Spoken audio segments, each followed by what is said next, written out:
नमस्कार, विकास समाचारमध्ये आपले स्वागत। महाराष्ट्रातील पालघरच्या जिल्हाधिकाऱ्यांनी शाळांना केली सुट्टी जाहीर। भारतीय हवामानशास्त्र विभागाने मुसळधार पावसासाठी ऑरेंज अलर्ट दिल्यानंतर पालघर जिल्हाधिकाऱ्यांनी गुरुवारी सर्व शाळा आणि महाविद्यालयांना सुट्टी जाहीर केली आहे।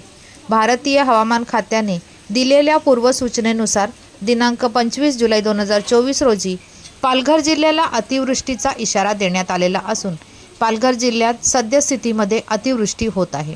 गोविंद बोडके जिल्हाधिकारी तथा अध्यक्ष जिल्हा आपत्ती व्यवस्थापन प्राधिकरण पालघर यांनी जिल्ह्यातील अंगणवाडी, सरकारी व खाजगी प्राथमिक व माध्यमिक शाळा, जिल्हा परिषद शाळा, नगरपालिका शाळा, अनुदानित व विना अनुदानित शाळा, सर्व आश्रमशाळा, सर्व महाविद्यालय तसेच आयुक्त व्यवसाय व प्रशिक्षक केंद्र यांच्या आस्थापनेवरील शैक्षणिक संस्था यांना दिनांक 25 जुलै 2024 रोजी सुट्टी जाहीर केली आहे।